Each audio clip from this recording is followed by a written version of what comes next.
தூக்கமின்மை மற்றும் ஞாபக மறதியை தடுப்பது எப்படி? நம்மில் பலர் காலையில் எழும்போதே சோர்வாக உணர்கிறோம். இன்னும் கொஞ்சம் தூங்கலாமே என்று தோன்றுகிறது.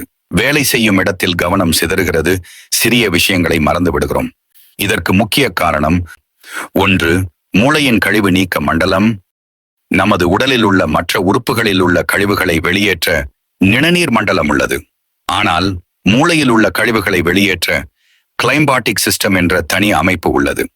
இது நாம் ஆழ்ந்த தூக்கத்தில் இருக்கும்போது மட்டுமே மிக தீவிரமாக வேலை செய்யும். 2. தூக்கமின்மையால் ஏற்படும் பாதிப்புகள். இன்றைய காலகட்டத்தில் இளைஞர்கள் இரவு நேரங்களில் மொபைல் போன் பயன்படுத்துவதால் தூக்கத்தை தொலைக்கிறார்கள். சரியாக தூங்கவில்லை என்றால் மூளையில் அமைலாய்ட் பீட்டா போன்ற நச்சு புரதங்கள் தேங்கும். இது நீண்ட காலப்போக்கில் ஞாபக மறதி மற்றும் அல்சைமர் போன்ற நோய்களுக்கு வழிவகுக்கும். 3. விரதம் இருப்பதன் ரகசியம். அடிக்கடி சாப்பிட்டுக் கொண்டே இருப்பதை விட அவ்வப்போது விரதம் இருப்பது மூளைக்கு மிகவும் நல்லது. விரதம் இருக்கும்போது ஆட்டோபேஜி என்ற செயல்முறை நடக்கும். இது மூளையில் உள்ள பழைய பழுதடைந்த செல்களை அழித்துவிட்டு புதிய செல்களை உருவாக்க உதவும். இது மூளையை இளமையாக வைத்திருக்கும். 4. Digital detox. தூங்குவதற்கு 1 மணி நேரத்திற்கு முன்பே செல்போன், லேப்டாப் போன்ற டிஜிட்டல் கருவிகளை தவிர்ப்பது அவசியம்.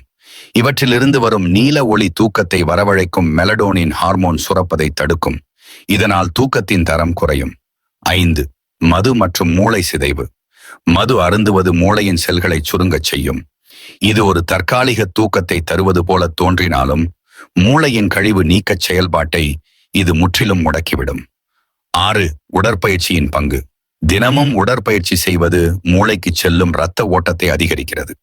இதனால் மூளைக்கு அதிக ஆக்சிஜன் கிடைக்கிறது. இது நரம்பு மண்டலத்தை புத்துணர்ச்சியுடன் வைத்திருக்கும்.